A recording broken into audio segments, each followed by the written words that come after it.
देश अखंड राहिला. स्वातंत्र्य दिनाच्या हार्दिक शुभेच्छा. गमावल्याचे सिंहावलोकन करण्याच्या टप्प्यावर येऊन पोहोचवलं. भारत हा नैसर्गिक साधन संपत्ती आणि गणित समृद्ध देश आहे.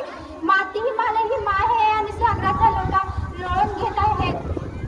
देशातील गंगा गोदावरी ब्रह्मपुत्रा सध्या वाहिन्या वाहत आहेत. आकाशात निर्जू पक्षी बहारी घेत आहेत. शेतकरी लोक राजा बनला आहे. एक हातच आपला भारत देश सुजलाम सुफलाम आहे.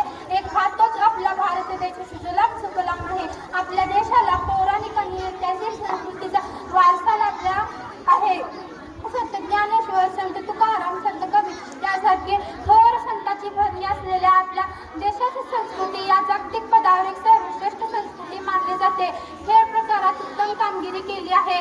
स्वातंत्र्यामृत महोत्सवात गेली 79 वर्षे साहित्य, कला, क्रीडा, संस्कृती ही साहित्य नामवंत लेखक व कलावंतांनी आपला अनिक कसा उमटवला आहे. असे असेल तर एकीकडे प्रगती होत आहे आणि दुसरीकडे काही गोष्टी आपल्याला वेदना देत आहेत. या अवघा कवितांनी पाकिस्तानसारख्या परकीय सीमेवर आक्रमण करण्याच्या तयारीत राहतात. देशावरील हल्ले होतात. पूर्वी विसरलेल्या आठवणी आपल्याला दुःख देतात. देशातील शेतकऱ्यांना स्वतःच्या हक्कासाठी आंदोलन करावं लागतं. आंदोलन करावं लागतं. अनेक गरिबांना एक वेळेचे जेवण सुद्धा मिळत नाही.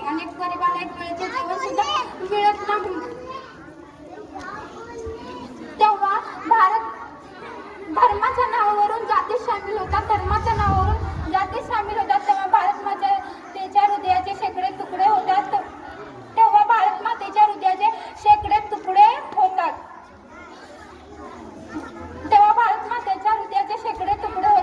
हमारा भारत देश जो उत्तर में हिमालय है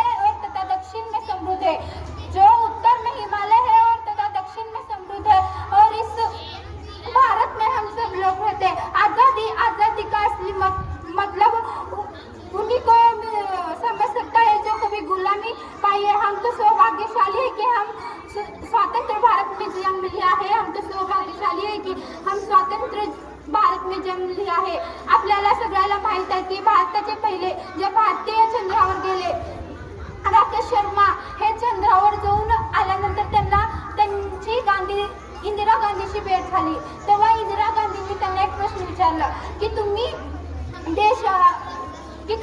चंद्रावर जाऊन आला आणि देशावरील सगळे चंद्रावर जाऊन आला आणि सगळे देश पाहिला. मग सगळे देश निळले दिसले. मग आपला भारत देश कसा दिसला? मग तेव्हा राकेश शर्मा असे उत्तर दिले की ते सगळ्यांचं मन भरून आलं की सारे जहां से अच्छा हिंदुस्तान हमारा. अरे सारे जहां से अच्छा हिंदुस्तान हमारा. एक उदाहरण घ्या की कोऱ्या पानाला तोपर्यंत सुंदर दिसणार नाही जोपर्यंत एका कलाकारानं त्या पेजावर चित्र काढून रंगवणार नाही. आपला देश वीरांच्या रक्ताने बनला आहे. वीरांच्या रक्ताच्या थेंबांनी बनलेला आहे. भारताचा इतिहास सांगतो की वेळ आली की हातात तलवारी घेऊन लढल्या.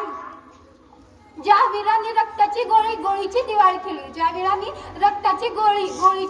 खेळली आणि आपल्याला स्वातंत्र्य मिळवून दिलं आणि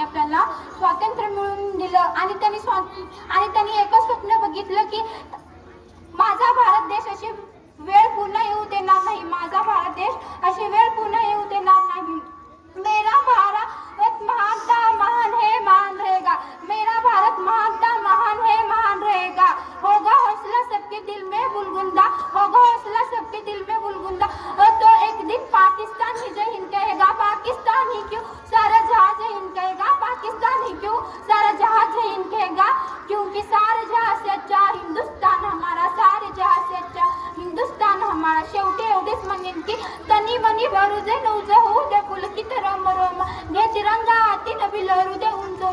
जय घोष जय मुखी जय भारत जय हिंद गरजू दे हा आसमंत. जय घोष जय भारत जय हिंद.